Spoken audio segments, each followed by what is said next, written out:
Assalamualaikum warahmatullahi wabarakatuh. Waalaikumsalam warahmatullahi wabarakatuh. Nyuwun pangapunten Yai, mbok bilih mangke atur kula klintu dipun leresaken menawi leres nggih mugi-mugi kemawon ngaten mawon mugi Allah amaringi dhateng kula keleresan keridoan ngaten. Sak sampunipun kula nderek nembus pindah menika dalu menika dipun ajak rencang. Saderengipun menika namung kula nyemak wonten HP dumateng panjenengan. Sajeng ati kula niku salut. Ingkang salajengipun ingkang kula saktaunipun kula nderek menika pertama ingkang kula kaji kula simpulaken ngitenipun jenengan menika terus mirip nalika kula manggih suatu tonton wonten ketoprak nalika taun 17 kepengker ingkang lampahipun menika Siti Jenar kalian Sunan Kalijaga menawi mboten tintu menika bantahipun ngaten. Aku kepengin ketemu Siti Jenar. Siti Jenar mboten wonten ingkang wonten Allah. Lajeng piyambakipun Sunan Kalijaga ngendika malih, aku kepengin ketemu karo Gusti Allah dan diucapkan Siti Jenar, Allah mboten enten sing enten Siti Jenar. Dados kula kaji ngaten setengah saking pengerjaan kalau semanten niku setengah saking sesuai kalian menapa ingkang dipun aturaken panjenengan wonten menika leres menapa mboten napa mirip napa terlalu tebih maka tadi kang saged dilaturaken mugi dadosaken kawuningan lan dadosaken saya jenengipun ati kula tentrem pikantuk dipun Allah. Assalamualaikum warahmatullahi wabarakatuh. Waalaikumsalam warahmatullahi wabarakatuh. Dalam konteks pengajaran Siti Jenar itu adalah manunggaling kawula kelawan Gusti. Iki masyarakat yang banyak gak paham maksudnya. Kebanyakan pemahamannya itu hamba makhluk iso tunggal dadi siji ambek Gusti. Iku pemahamannya. Padahal bukan itu. Maksudnya adalah disebut Esa Tunggal itu la ibsarun wa mubsarun wa basarun. Ditegaskan di dalam kitab Hikam, yang menyembah dan yang disembah siro dan ingsun Siti Jenar dengan Allah, nama itu enggak ada. Sebab kalau masih menyebut nama iku sik kulit. Coba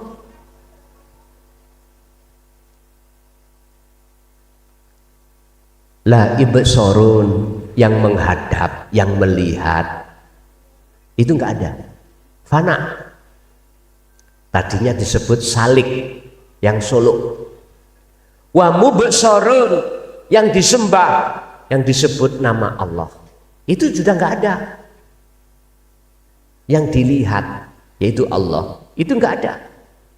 Wa basarun mata untuk melihat juga fana. Terus yang ada siapa?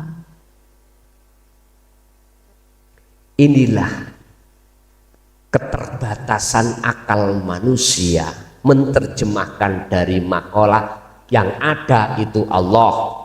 Wah, aku goleki Allah. Allah nggak ada, yang ada itu Siti Jenar. Lagi itu toh.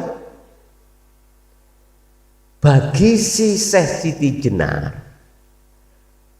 nama makhluk ambek nama Tuhan Allah itu sudah nggak ada bedanya. Artinya nggak ada bedanya. Pelakunya satu, tunggal. Bukan Allah, bukan Siti Jenar.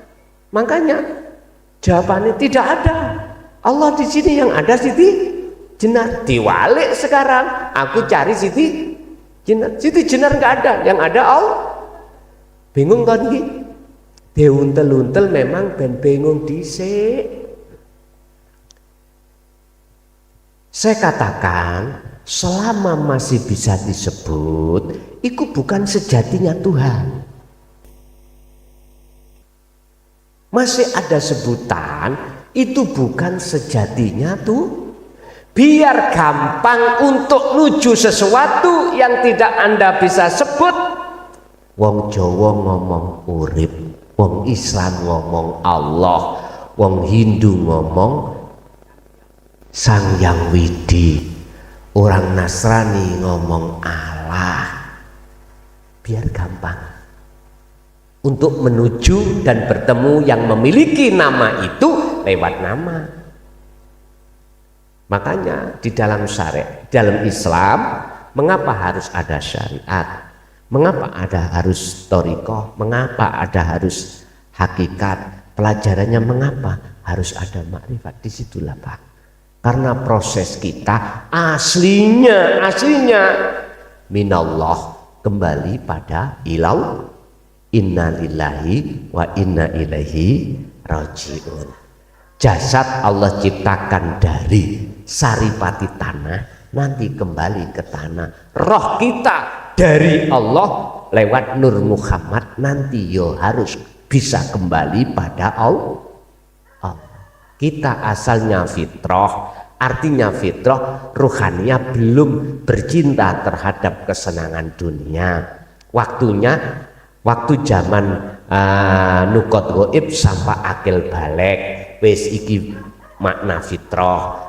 Artinya fitrah ruhaniyah kita belum ada selingkuh terhadap selain Allah. Ketika saat kita dewasa akil balik baru mulai kita selingkuh, bercinta pada selain Allah. Sama sejarahnya Nabi Adam nggih ngoten. Waktu ono surga cintane nang Allah kemawon, hanya pada Allah. Ngomong dam wala taqraba hadhihi syajarah, jangan kau mendekat itu pohon itu jikalau kau ingin terus tetap di surga. Tapi mengapa pada saat itu iblis nggodha akhirnya Adam keprosot? Nggih mboten? Niku proses Pak. Innalillahi. Sekarang yang terpenting wa inna ilaihi, itu yang terpenting. Kita gak usah gegeran pinter-pinteran ilmu, ya tak? Pinter sugi-sugian dunya, dukur-dukuran jabatan, gak penting itu. Sing penting bagaimana kita di dunia ini bisa wa inna ilaihi, wis itu ae. Tapi ngeten ayate Allah, alhaakumut takasur hatta zurtumul. Ngoten bagi siapa yang hatinya bermegah-megahan dengan duniawiyah, dia akan lalai terus pada Allah. Hal itu terjadi hatta zurtumul, sampai mati. Ya naudzubillah. Jadi Bapak niku leres miturut kalam ning maksude kula jejerke, itu maksudnya ahad. Allah dengan Siti Jenar itu sebutan, dan itu tidak ada bedanya di dalam keruhaniannya Siti Jenar, karena keduanya itu nama itu sudah tiada. Sehingga tidak ada bedanya di antara dua. Seperti pertanyaan yang pertama tadi loh. Apakah Allah ada di dalam diri kita? Apakah kita yang ada di dalam diri Allah? Kalau disebut ahad tunggal, itu nggak ada yang lain, Pak. Nggak ada yang lain.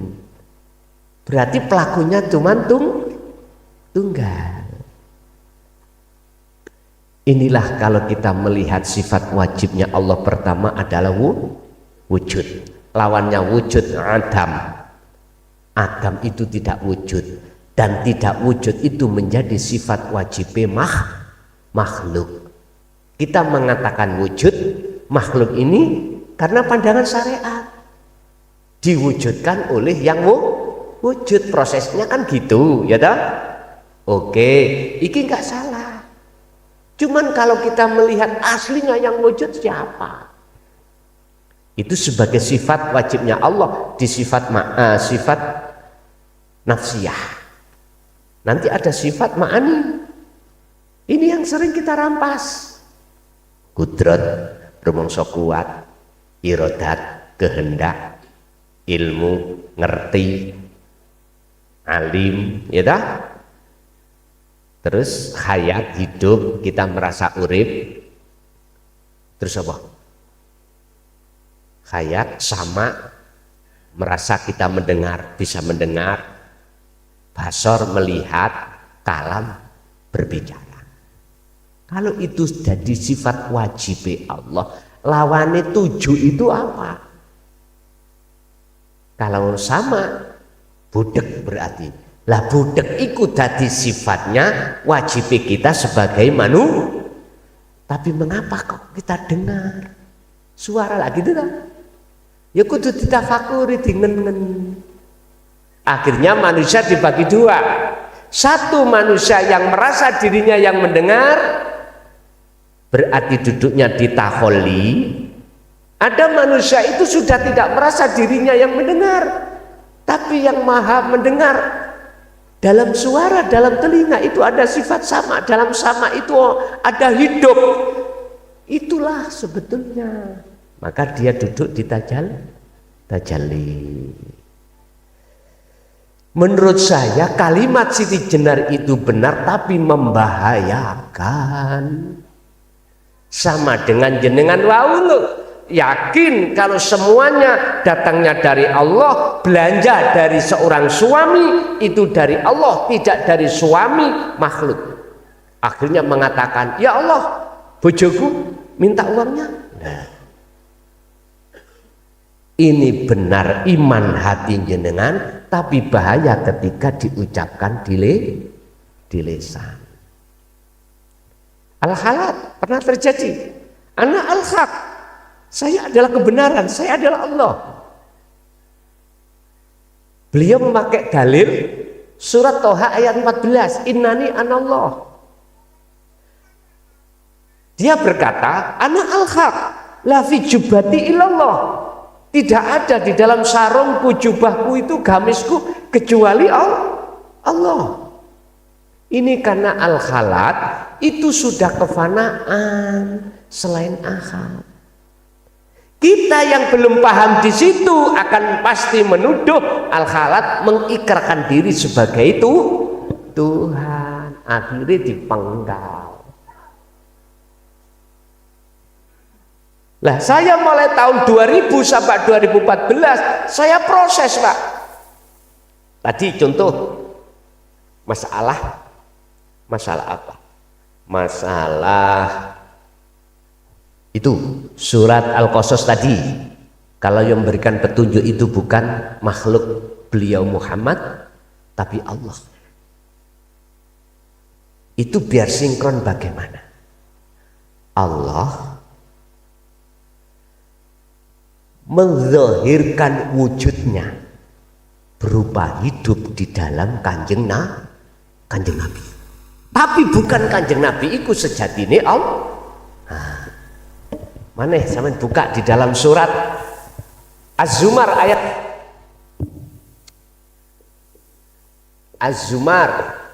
44. Iki malah ekstrim aneh iki. Ampun kaget sampean. Iki menyinggung masalah syafaat loh ya. Masalah syafaat. Ngene ayatnya.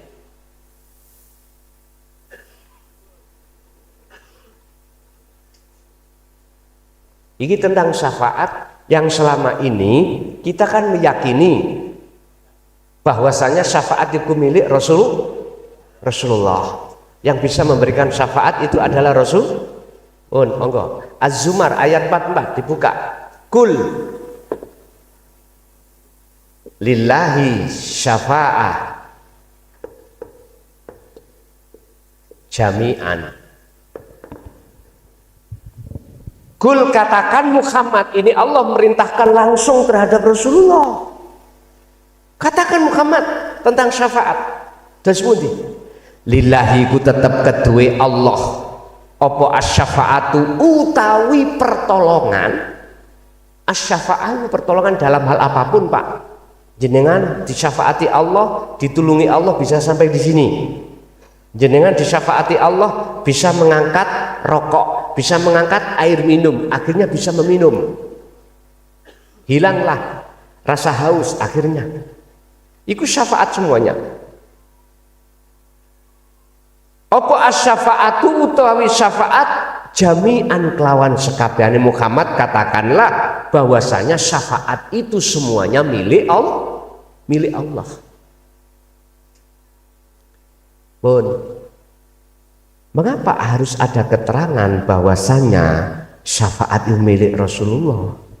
Yang bisa memberikan syafaat itu hanya Kanjeng, karena kita memandang makhluknya, Pak. Pandangan syariat juga salah karena melihat makhluknya. Kalau kita tetap melihat makhluknya, pandangan kita syafaat itu milik Rasulullah dan yang memberikan Rasulullah Muhammad ibnu Abdillah. Rasulullah pernah mengatakan, Al-Kahfi ayat 110 tadi, kul katakan Muhammad, nopo Gusti ingkang kula katakan terhadap umatku, innama ana basarum mislukum, sesungguhnya aku Rasulullah Muhammad iku basyar, manusia, mislukum, sama dengan kau. Artinya ayat ini, jangan kau sembah aku, jangan kau puja-puji aku, sembah puja-pujilah siapa yang ku sembah. Itu Rasulullah mendidik kita seperti itu. Aku tidak bisa mensyafaati awakmu, yang bisa mensyafaati adalah Allah. Oleh sebab itu ikuti pada aku, sebab ajaranku itu tidak menyembah makhluk, tapi menyembah, memuja, memuji hanya pada Allah. Itu Rasulullah. Biar sinkron ini lho Pak, syafaate Allah diletakkan terhadap Kanjeng Nabi Muhammad, terus diberikan terhadap umat. Sama dengan nyun sewu, saya ngelak, syafaate Allah ditaruh di air, akhirnya ketika saya minum hausnya tapi jangan beriman bahwasanya makhluk ini yang menghilangkan, bisa menghilangkan rasa haus. Jangan. Hati jenengan imani tetap satu, hanya pada Allah. Ya bunaya, wahai anak putuku, la tusrik, jangan pernah billah kuwi itu menyekutukan Allah. Sebab inasirka sak temene menyekutukan pada Allah, mengadakan iman selain Allah, ikulah zulmun adzim. Mbah buyute dosa, mbah buyute gelap, iku jenenge peteng dedet, gelap gulita. Surat Luqman ayat 31, ayat 13. Luqman itu surat ke-31, ayatnya ayat 13. Beliau berpesan anak putune, termasuk Nabi Musa, ya tak, dipesani anak kabeh itu, dipesani anak putuku, janganlah kau sekali-kali menyekutukan Allah. Artinya mengadakan iman selain Allah, yaitu makhluk. Sebab jikalau itu terjadi, inasirka ikula zulmun alim, banget kesalahannya. Ya udah, tergantung dikembalikan pada kita. Apakah kita masih tetap dalam hati ini ada iman selain Allah atau enggak? Kalau ada ya resikonya sendiri, kalau tidak ya akibatnya yang kok diterima konsekuensinya masing-masing. Ingat Pak, hidup di dunia itu laksana mampir sebentar. Setelah kematian itulah kehidupan yang abadi. Tinggal pertanyaannya, kita buta atau tidak? Mengapa kita harus buta pada Allah? Ketika di dunia qad khasiral ladina kadzabu biliqaillah, kita nggak mau untuk bertemu Allah. Ini persoalannya. Inginnya ruhaniah itu selalu bertemu pada selain Allah. Terus yang tidak buta, mengapa qad aflahal mu'minuna alladzina hum fi sholatihim khashi'un, sehingga sholatnya selalu bertemu Allah, bahagialah dia. Sekarang tinggal pilih kita mau apa enggak. Yang jelas gini Pak, carilah agama yang mendidik ruhaniyahmu untuk menuju ahad. Udah. Mana di antara beberapa agama yang mendidik hal itu? Yang jelas saya tidak ragu lagi, Islam ada. Dinut tauhid. Selain daripada Islam, aku juga nggak ngerti. Karena saya dilahirkan secara syariat dari orang tua yang syariat Islam, otomatis. Yang saudara saya di Nasrani, apakah ada pendidikan tentang ketuhanan menuju ke akad? Monggo, lanjutkan. Yang Hindu Buddha ada nggak? Silakan, nggak masalah. Cuman jikalau tidak ada, mohon maaf. Cuman saya mengingatkan saja. Wa anibu ila rabbikum wa aslimu lahu min qabli ayatiyakumul adab. Jangan pernah kau mati dulu sebelum kau itu menuju ke akhirat. Wis titik. Apapun agamamu, apapun benderamu, jangan pernah sebelum meninggal Anda itu belum menjadi kekasih Tuhan. Wis titik. Sekarang Ibu ada pertanyaan, Ibu?